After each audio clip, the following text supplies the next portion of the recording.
Good morning बच्चों आपका इतिहास की इस क्लास में फिर से स्वागत है। बच्चों, अभी तक आप लोग इस राजा, किसान और नगर अध्याय का 2 पार्ट देख चुके हैं। पहले पार्ट में हमने वैदिक सभ्यता, महाजनपदों और गणराज्यों के बारे में बात की थी। दूसरे पार्ट में हम लोगों ने मौर्य राजवंश के बारे में चर्चा किया था, सम्राट अशोक के धम्म के बारे में चर्चा किया था। आज हम उसके आगे राजधर्म के नवीन सिद्धांत ये टॉपिक उठाएंगे और आज हम उसके बारे में चर्चा करेंगे।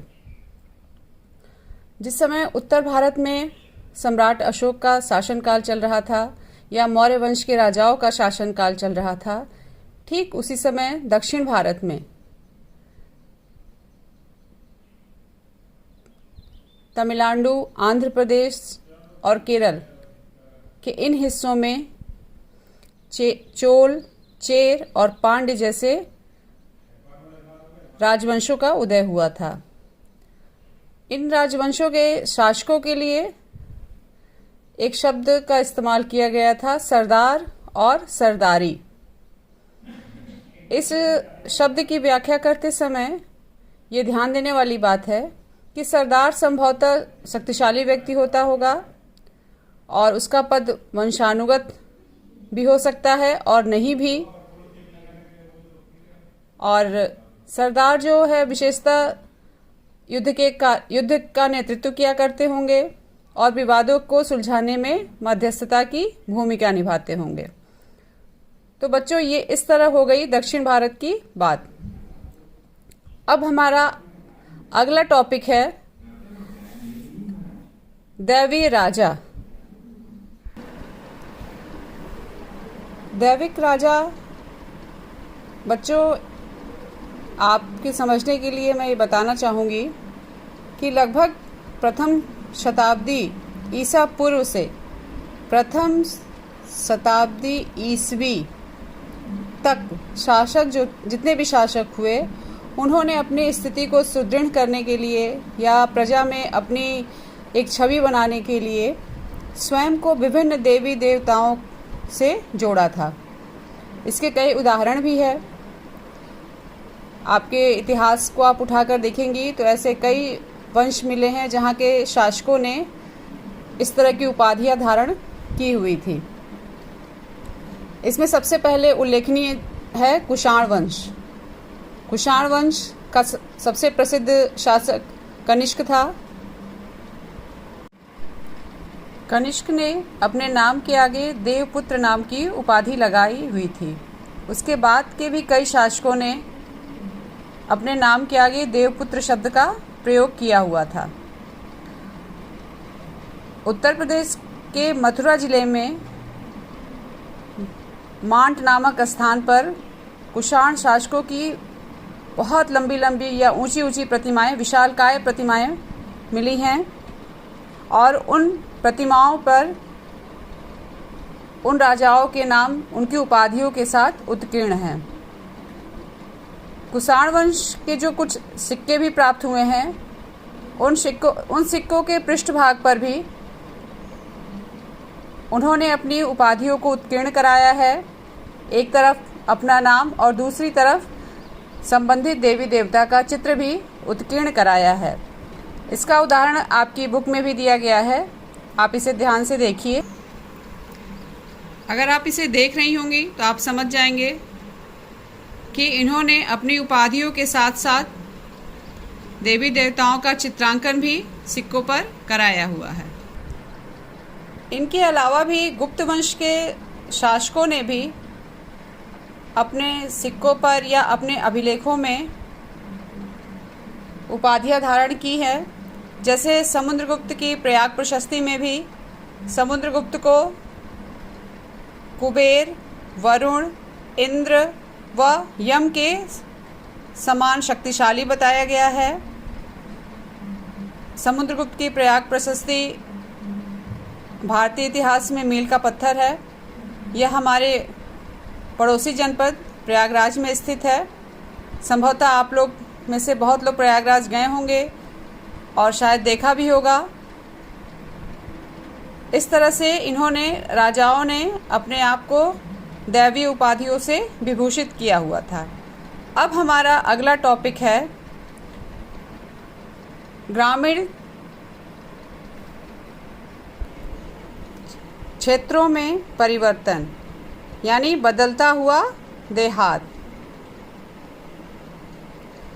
बच्चों, इस टॉपिक में हम ये जानना चाहेंगे या ये जानने की कोशिश करेंगे कि उस माहौल में जब राजा अपने आप को देवताओं के समान मानता था, उसने तरह तरह की उपाधियां धारण की हुई थी, तो आम प्रजा उसे क्या समझती थी या उनके विचार क्या थे अपने राजा के प्रति।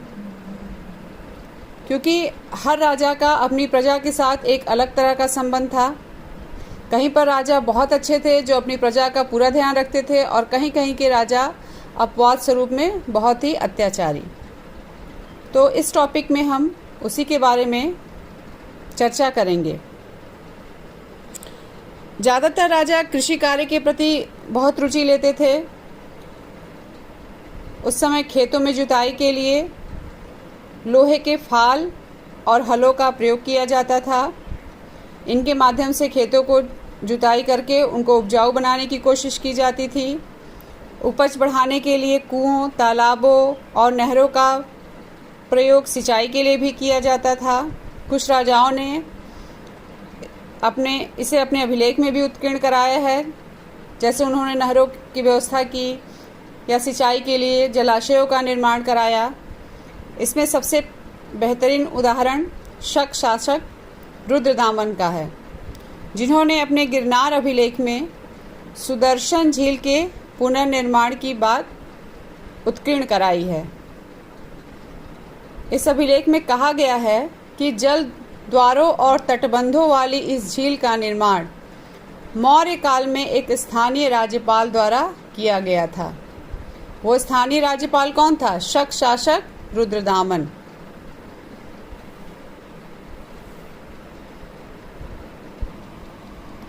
उपज बढ़ाने के लिए कुओं, तालाबों का भी प्रयोग किया ही जाता था। आइए अब अगला टॉपिक है ग्रामीण समाज में विभिन्नताएं। जैसे सभी शासकों ने कृषि कार्य में अपनी विशेष रुचि दिखाई थी, तो जैसे जैसे कृषि क्षेत्र में प्रगति होती गई, उपज बढ़ाने के तरीकों या नई नई तकनीकों का विकास होता गया, लोगों के जीवन शैली में परिवर्तन भी आया। लेकिन यहाँ पर इसका लाभ सभी लोगों को नहीं मिल पाया। क्यों? क्योंकि उस समय जमींदारी प्रथा भी थी, और जो गरीब किसान थे वो जमींदारों के अधीन थे, और जमींदारों का उन पर पूरा नियंत्रण था। उनसे तरह तरह के कर भी वसूले जाते थे। कहीं कहीं पर तो जमींदारों के साथ साथ ग्राम प्रधान भी किसानों के ऊपर हावी थे। एक तरह से देखा जाए तो माहौल, जो ऊपरी वर्ग था वो तो बहुत आराम से था, लेकिन जो निचला तबका था वो करों से दबा हुआ था। इन सब विषम परिस्थितियों में भी कुछ साक्ष्य भूमि दान के भी मिले हैं। भूदान करने की बात आप जानते हैं। जो बड़े बड़े राजा या जमींदार होते थे, अपनी भूमि का कुछ हिस्सा किसानों को या गरीब ब्राह्मणों को या जो ज़रूरतमंद होता था उनको दे दिया करते थे। इसका उल्लेख भारतीय इतिहास में भी है। गुप्त वंश के शासक चंद्रगुप्त द्वितीय की पुत्री प्रभावती गुप्ता, जिनका विवाह वाकाटक वंश में हुआ था, उनका एक अभिलेख प्राप्त हुआ है जिसमें भूदान का वर्णन है। अगला हमारा टॉपिक है सिक्के और राजा। सिक्के क्या हैं? आम भाषा में आप बहुत अच्छे से जानते हैं। लेन देन का साधन है, विनिमय का साधन है। 6वीं शताब्दी ईसा पूर्व में भी सिक्कों का प्रचलन था। विनिमय का महत्वपूर्ण साधन सिक्के ही थे। खुदाई के दौरान चांदी और तांबे के बहुत ढेर सारे सिक्के मिले हैं और इन सिक्कों को आहत सिक्के या पंचमार्क सिक्के भी कहा जाता है। आहत सिक्के और पंचमार्क सिक्के। अब चर्चा करते हैं कि आहत सिक्के क्या होते हैं। आहत सिक्के धातु के टुकड़े पर कोई चिन्ह या ठप्पा लगा दिया जाता था और उस धातु को पीट कर बनाया जाता था आहत सिक्के। इन पर कई चिन्ह भी बने होते थे, मछली, पेड़, मोर, यज्ञवेदी, हाथी, शंख, बैल, ज्यामितीय चित्र आदि। ये विभिन्न धातुओं के होते थे, कहीं कहीं पे तांबे के भी और कहीं कहीं चांदी के। विभिन्न राजवंशों ने अलग अलग तरह के आहत सिक्के प्रचलन में लाए थे और इन सिक्कों का कोई नियमित आकार भी नहीं था। ये राजाओं द्वारा जारी न करके कहा जाता है कि ये राजाओं द्वारा जारी न करके व्यापारियों द्वारा जारी किए जाते थे, क्योंकि जो सुदूर देशों में व्यापारी व्यापार करने जाते थे तो जैसे इनकी ज़रूरत होती थी उस तरीके से ये सिक्कों को ढालकर प्रयोग किया करते थे। भारतीय इतिहास में सोने के सिक्के सबसे पहले प्रथम शताब्दी ईस्वी में कुषाण शासकों ने जारी किए थे। अभी मैंने कुछ देर पहले जिक्र किया था कुषाण शासकों का, जिसमें कनिष्क का नाम लिया था। शासकों की प्रतिमा तथा नाम के साथ सबसे पहले सिक्के हिंद यवन शासकों ने जारी किए थे। भारतीय राजवंशों में सोने के सिक्के सबसे पहले गुप्त राजवंश ने जारी किया था और इन सिक्कों का प्रयोग व्यापार विनिमय के लिए अधिकांशतः किया जाता था। आप यहाँ देख सकते हैं, ये आहत सिक्के कहे जाते हैं, जिनको पीट कर बनाया गया है। इनका कोई निश्चित आकार नहीं है और इन पर अलग अलग चिन्ह भी बने हुए हैं। ध्यान से देखेंगे आपको समझ में आएगा।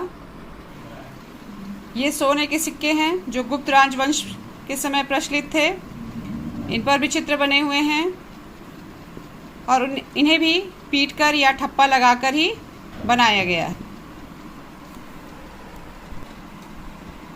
ये गुप्त वंश के समय के सिक्के हैं जो सोने से बने हुए हैं और इन्हें भी आहत सिक्के ही कहा जाता है।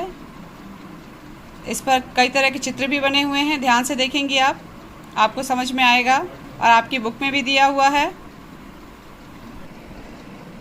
इन सिक्कों से उस समय के राजवंश के समृद्धि का भी ज्ञान होता है और व्यापार का भी। अब आइए, अब हम अपने अगले टॉपिक पर चलते हैं।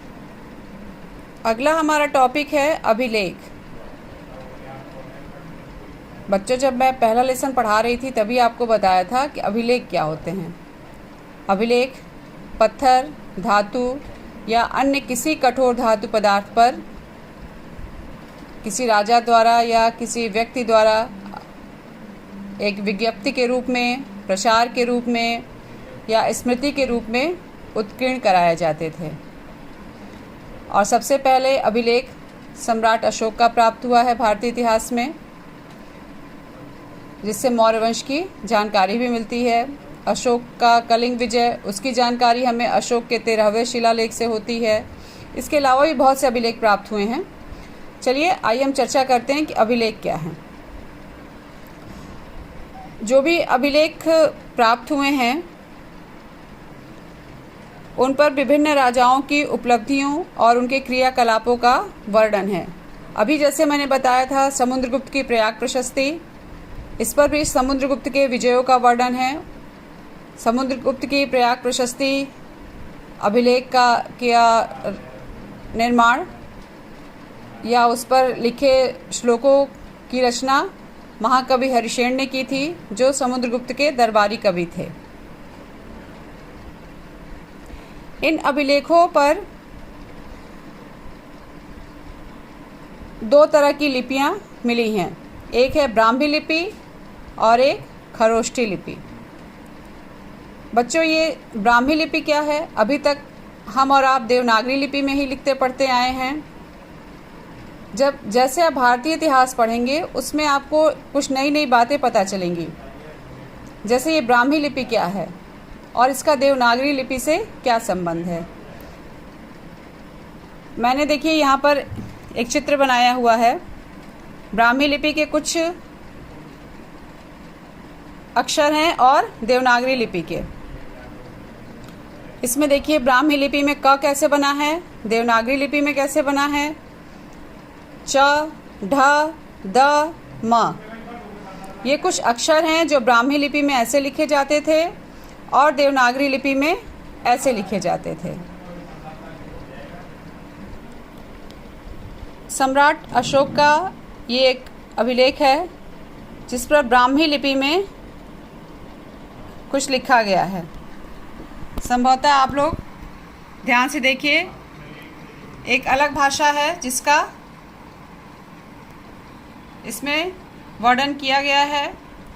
अक्षर अलग अलग प्रकार के हैं और जेम्स प्रिंसेप ने 1937 में पहली बार अशोक के ब्राह्मी लिपि का अध्ययन किया था या पता लगाया था। इन अभिलेखों में प्राकृत भाषा का प्रयोग हुआ है। उस समय प्राकृत भाषा आम भाषा थी, जन भाषा थी। उस समय के जितने भी साहित्य और जितने भी अभिलेख प्राप्त हुए हैं प्राकृत भाषा का ही प्रयोग हुआ है उनमें। अब हम चर्चा करेंगे खरोष्ठी लिपि। अभी तक हम लोगों ने ब्राह्मी लिपि के विषय में जाना था, अब हम खरोष्ठी लिपि के बारे में जानेंगे कि खरोष्ठी लिपि क्या है।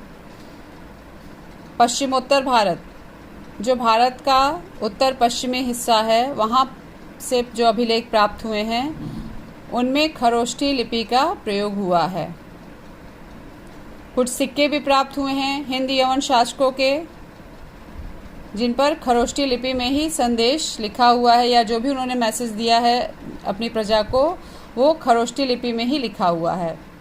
सम्राट अशोक के शहबाजगढ़ी और मानसेहरा से दो अभिलेख प्राप्त हुए हैं। उन अभिलेखों में भी खरोष्ठी लिपि का प्रयोग हुआ है। खरोष्ठी लिपि दाएं से बाईं ओर लिखी जाती थी। ध्यान दीजिएगा, दाएं से बाईं ओर। अगर आप लोग हड़प्पा सभ्यता पढ़े होंगे, मैंने बताया था चित्रात्मक लिपि कि उसमें लगभग 375 से 400 चिन्ह थे और वहाँ एक जो अभिलेख पाया गया है जिसमें सिर्फ 26 चिन्ह हैं और उसमें भी दाएं से बाईं ओर लिखा गया है। वैसे ही देखिए यहाँ खरोष्ठी लिपि जो अशोक के अभिलेख प्राप्त हुए हैं शहबाजगढ़ी और मानसेहरा से, उसमें भी दाएं से बाईं ओर लिखा गया है। लेकिन बच्चों, इतिहासकारों में इन अभिलेखों के महत्व को लेकर बड़ा विवाद है, क्योंकि बहुत ढेर सारे अभिलेख प्राप्त हुए हैं और सारे अभिलेख पढ़े नहीं जा सके हैं और कुछ अभिलेख तो नष्ट भी हो चुके हैं।